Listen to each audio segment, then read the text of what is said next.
Hello, everyone. JDev creator of the JDev Entertainment Network has returned once again to give you precisely what you want, which of course would be more of me because I'm at such high demand, and quite frankly, I'm all that you're going to need, especially with the coronavirus pandemic that will never end.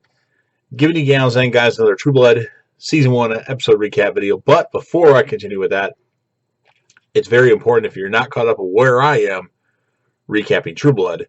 So please pay attention to that episode title that I always put in the description. And if that happens to be the case, I recommend that you stop watching this video just to avoid any forthcoming spoilers. And this episode will have spoilers.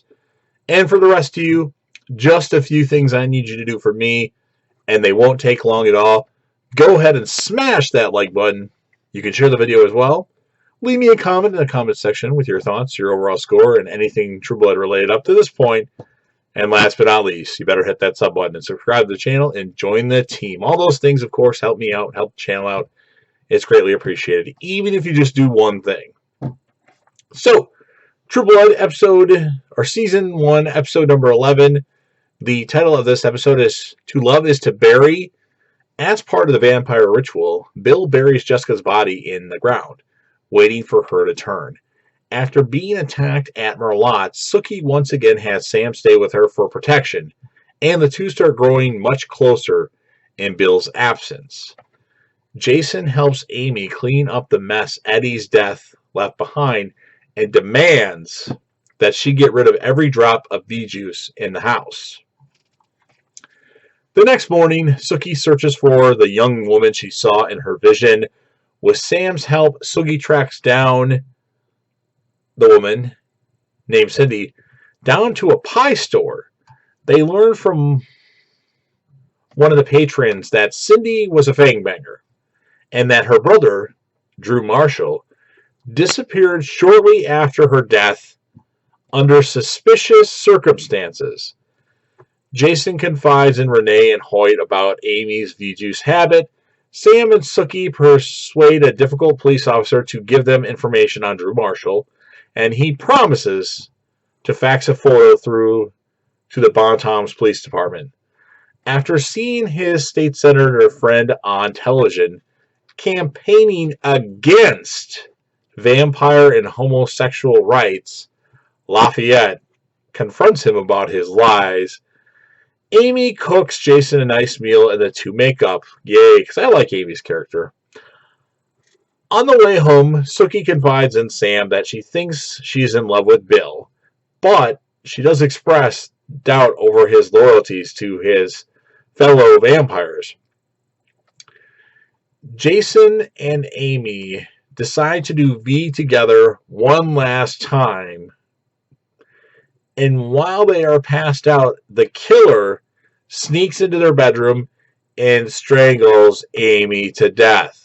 I was just talking that I liked Amy's character, and now she's gone. So Amy has been killed. Meanwhile, Jessica awakens and crawls out of the ground. Bill tries to impart his wisdom about being a vampire, but she turns out to be a disobedient, overly excited, pain in the neck or pain in the ass. Letty May refuses to bail Tara out of prison because she is a danger to her soul. They leave on bad terms. Jason wakes up to find Amy dead and calls the police. Bill, needing to get back to Sookie, leaves Jessica with Eric. Tara is bailed out of prison by a woman named Mary Ann Forrester, who takes Tara into her lavish house. At Sookie's house, Sookie and Sam wind up sharing a kiss just as Bill walks in and attacks Sam.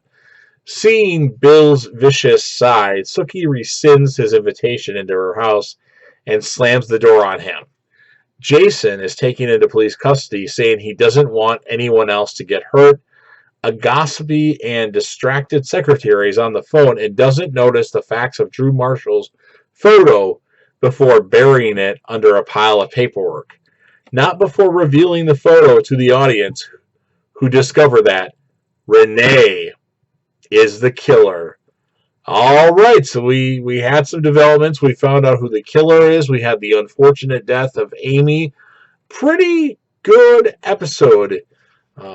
It's also interesting, Letty Mary's character. I see her in The 100, and she's a really strong warrior in that show. And she's strong right now in True Blood, but she started off weak as shit. And just really weird for that. So, I mean, this was a good episode. It gave us a lot of stuff. Not necessarily stuff I like, but it made it memorable. So, I'm going to give it an 8.7. We got one episode left of season 1. It's been a pretty good season thus far. All pretty solid episodes, at least to start. So I'm excited. Well, I already know what's going to happen, but I'm excited to see it for the second time. But make sure you leave your thoughts. If you have a different opinion, share it. Anything True Blood related, smash that like button, share it, and make sure you subscribe to the channel. And JDev will be back again soon with another. Peace.